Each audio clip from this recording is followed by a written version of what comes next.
ಇಶಾನಿ, ಇಶಾನಿ,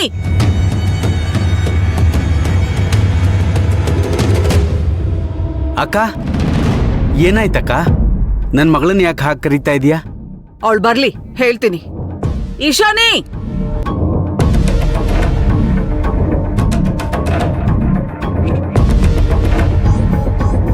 ಯಾಕತ್ತೆ?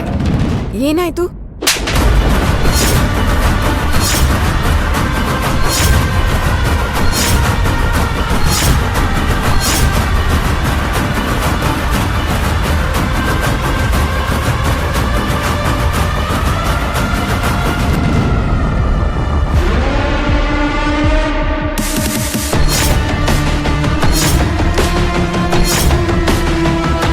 ಅತ್ತಿಗೆ, ನನ್ ಮಗಳ ಮೇಲೆ ಯಾಕೆ ಕೈ ಮಾಡ್ತಾ ಇದ್ದೀರಾ?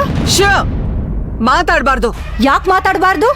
ನೀವು ಕಾರಣ ಇಲ್ಲದೆ ನನ್ ಮಗಳ ಮೇಲೆ ಕೈ ಮಾಡ್ತಾ ಇದ್ರು ನಾವು ನೋಡ್ಕೊಂಡು ಸುಮ್ಮನೆ ಇರ್ಬೇಕಾ?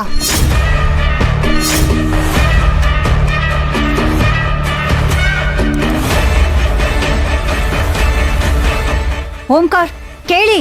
ನನ್ ಮಗಳಿಗೆ ಹೊಡೆಯುವಂಥದ್ದು ಈಗ ಏನಾಯ್ತಕ್ಕ?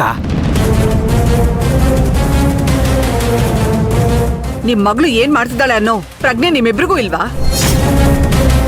ನಿಮ್ ಮಗಳು ವಿರಾಟ್ಗೆ ಮುತ್ತು ಕೊಟ್ಟಿದ್ದು ಗೊತ್ತು ತಾನೆ?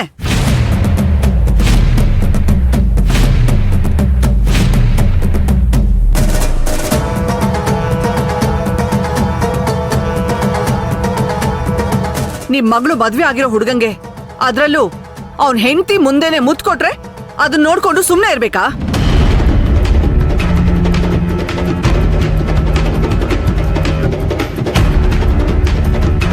ಓಂಕಾರ್, ತ್ರಿಲೋಚನಾ, ಈ ಮನೆಯಲ್ಲಿ ನೀವಿರ್ಬೇಕು ಅಂದ್ರೆ ನಾನ್ ಹೇಳ್ದ ಹಾಗೆ ಕೇಳ್ಕೊಂಡು ಇರ್ಬೇಕು. That is final. ಅಕ್ಕ ಏನೋ ಗೊತ್ತಿಲ್ದೆ ದುಡುಕ್ಬಿಟ್ಟಿದ್ದಾಳೆ ಅನ್ಸುತ್ತೆ. ಗೊತ್ತಿದ್ದೆ ಈ ಕೆಲಸ ಮಾಡಿದಾಳೆ ಅಲ್ವಾ ಇಶಾನಿ?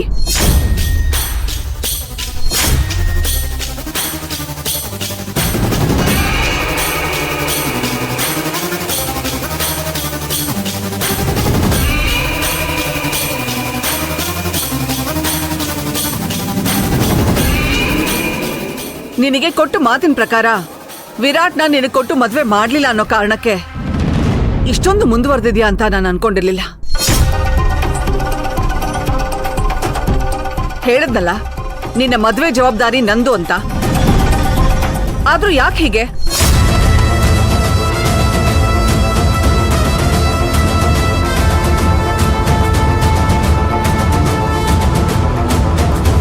ವಸು, ಏನೋ ಹುಡುಗ್ ಬುದ್ಧಿ ಬಿಡೆ, ಇನ್ಮೇಲ್ ಸರಿ ಮಾಡ್ಕೋತಾಳೆ.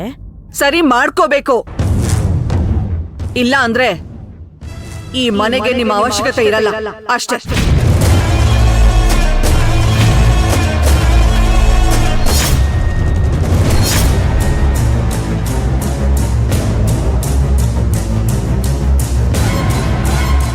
ಸಿಂಧು, ಕೆಲವು ಸಾರಿ ವಾದ ಮಾಡಿ ಜಗಳ ಮಾಡಿದ್ರೆ ಆ ಸಂದರ್ಭದಲ್ಲಿ ಆ ವ್ಯಕ್ತಿನ ಕಳ್ಕೊಂಡ್ಬಿಡ್ತೀವಿ. ಆದ್ರೆ ನಿನಗಿರೋ ತಾಳ್ಮೆನೆ ಆ ಸಂದರ್ಭದಲ್ಲಿ ಸೋತ್ರು ವ್ಯಕ್ತಿನ ಗೆಲ್ಲೋ ಹಾಗೆ ಮಾಡತ್ತೆ.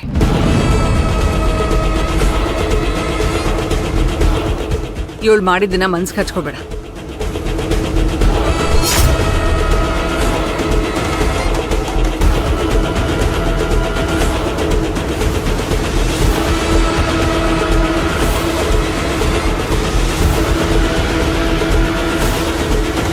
ನಮ್ ಸಂಸಾರದಲ್ಲಿ ಹುಳಿ ಹಿಂಡೋದಿಕ್ಕೆ ಅಂತಾನೆ ಬಂದ್ಬಿಟ್ಲು ಇವಳು. ಛೇ,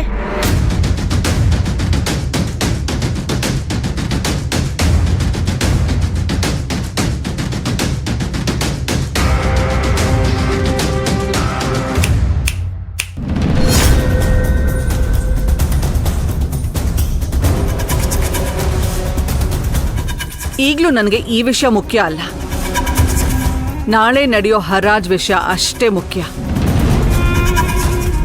ಯಾವುದೇ ಕಾರಣಕ್ಕೂ ಧರ್ಮೇಂದ್ರ ಅವರು ಈ ಆಕ್ಷನ್ನ ಗೆಲ್ಬಾರ್ದು.